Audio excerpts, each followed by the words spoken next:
کیا آپ یہ چاہتے ہیں کہ آج سے 15 سال بعد آپ کا کاروبار آپ کے لیے حلال پیسے کماتے رہے اور آپ صرف ان کی نگرانی کرتے رہے؟ تو آپ جواب اپنے نوٹ بک میں لکھ لیجئے۔ اگر آپ کا جواب ہاں ہے تو پھر آپ کو ابھی سے اگلے 15 سال تک ایسی زندگی گزارنی ہوگی جو 99% لوگ نہیں گزار رہے۔ اس کا کیا مطلب ہے؟ اس کا مطلب یہ ہے کہ ہر معاشرے میں تقریباً 1% لوگ معاشی طور پر مستحکم ہوتے ہیں اور ان کی عادات یعنی ہیبٹس 99% لوگوں سے مختلف ہوتی ہیں۔ اس لیے آپ کو بھی اپنے عادات بدلنے ہوں گے اور 1% معاشی طور پر مستحکم اور آزاد لوگوں کی طرح عادات اپنانے ہوں گے، کیونکہ معاشی آزادی 80% عادات اور 20% تجربہ، علم، ہنر وغیرہ سے حاصل کی جاتی ہے۔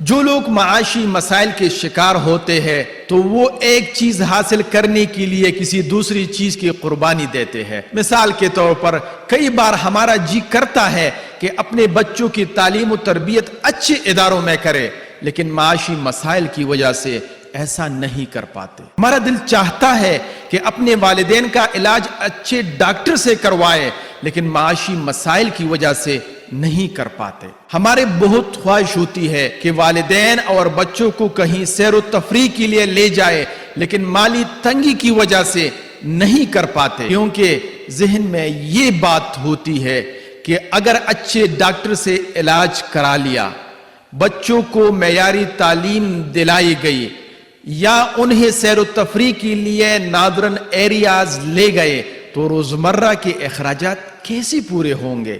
تو خلاصہ یہ ہوا کہ ہم روزمرہ ضروریات کو پورا کرنے کے لیے اپنے بچوں کی تعلیم و تربیت، والدین کی صحت اور بیوی بچوں کی خوشیوں پر سمجھوتا کرنے پر مجبور ہو جاتے ہیں اور قسم پرسی کی زندگی گزارتے رہتے ہیں۔ آخر کیوں؟ اس لیے کہ ہم فائنینشل لٹریٹ نہیں ہوتے۔ صرف یہی نہیں بلکہ ایسے لوگ اپنی ناپسندیدہ نوکری بھی نہیں چھوڑ پاتے، کیونکہ روزمرہ کے اخراجات ان کی ماہانہ تنخواہ سے پورے ہوتے رہتے ہیں، اگرچہ وہ اپنے جاب سے بہت تنگ ہوتے ہیں اور وہ بددلی سی جاب کر رہے ہوتے ہیں، جس کی وجہ سے ان کی کارکردگی یعنی پرفارمنس بھی اچھی نہیں رہ پاتی۔ وہ آگے چل کر کئی ذہنی اور جسمانی امراض کا بھی شکار ہو جاتے ہیں۔ اس کا ایک نقصان تو اس شخص کو ہوتا ہے صحت، تعلیم اور بے چینی کی صورت میں، اور دوسرا نقصان اس ادارے کو ہوتا ہے جس میں وہ جاب کرتا ہے۔ نتیجہ یہ نکلتا ہے کہ نہ وہ خود ترقی کرتا ہے اور نہ ادارہ اس کی وجہ سے ترقی کر پاتا ہے۔ بالآخر پوری قوم ترقی سے محروم ہو جاتی ہے۔ ان معاشی مسائل کو حل کرنے کے لیے رمزی نے ایک کتاب لکھی ہے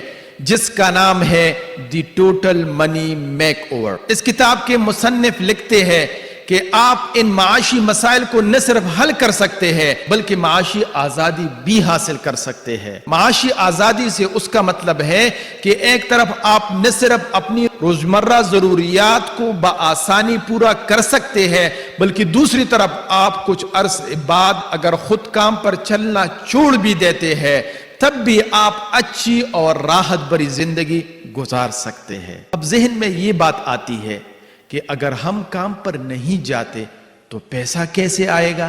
تو اس کا سادہ جواب ہے آپ کا کاروبار خودکار ہو جائے گا اور پھر وہ خودکار کاروبار آپ کے لیے پیسہ کمائے گا اور آپ اپنے ویژن کے مطابق زندگی بسر کر رہے ہوں گے انشاءاللہ۔ مثلا KFC، پیزا ہٹ اور میکڈونلڈ کے مالکان نے شروع میں خوب محنت کی اور اب پوری دنیا میں ان کے کاروبار خود ان کے لیے پیسہ کما رہے ہیں اور ان کی نسلیں کھا رہی ہیں اور انہیں اتنا زیادہ پیسہ کمانے کے لیے خود محنت نہیں کرنا پڑتی۔ مصنف ڈیو رمزی اس کتاب میں ہمیں وہ سب گر بتا چکے ہیں جو معاشی آزادی کے لیے ضروری ہوتے ہیں۔ آپ کو وہ گر میں ایک ایک کر کے بتاؤں گا انشاءاللہ، لیکن آپ کو یہ تمام گر پوری توجہ کے ساتھ اس ویڈیو کے آخر تک دیکھنے اور سننے ہیں۔ یہ تمام گر بتانے سے پہلے میں آپ سے ایک سوال کرنا چاہتا ہوں، اور وہ سوال یہ ہے، کیا آپ یہ چاہتے ہیں کہ آج سے 15 سال بعد آپ کا کاروبار آپ کے لیے حلال پیسے کماتے رہے اور آپ صرف ان کی نگرانی کرتے رہے؟ تو آپ جواب اپنے نوٹ بک میں لکھ لیجئے۔ اگر آپ کا جواب ہاں ہے تو پھر آپ کو ابھی سے اگلے 15 سال تک ایسی زندگی گزارنی ہوگی جو 99% لوگ نہیں گزار رہے۔ اس کا کیا مطلب ہے؟ اس کا مطلب یہ ہے کہ ہر معاشرے میں تقریباً 1% لوگ معاشی طور پر مستحکم ہوتے ہیں اور ان کی عادات یعنی ہیبٹس 99% لوگوں سے مختلف ہوتی ہیں، اس لیے آپ کو بھی اپنی عادات بدلنے ہوں گے اور 1% معاشی طور پر مستحکم اور آزاد لوگوں کی طرح عادات اپنانے ہوں گے، کیونکہ معاشی آزادی 80% عادات اور 20% تجربہ، علم، ہنر وغیرہ سے حاصل کی جاتی ہے۔ اور یہی وجہ ہے کہ بہت سارے علم ہنر رکھنے والے معاشی مشکلات کے شکار ہوتے ہیں، کیونکہ علم ہنر تو ہوتا ہے ان کے پاس لیکن عادات 99% عام لوگوں کی طرح ہوتی ہے ان کی۔ اب سوال ذہن میں یہ آتا ہے کہ وہ عادات کیا ہے؟ تو اس کا جواب یہ ہے کہ وہ 5 ایسی خصوصی عادات ہے کہ ان کو جو بھی اپنا لے تو وہ معاشی آزادی حاصل کر لے گا انشاءاللہ۔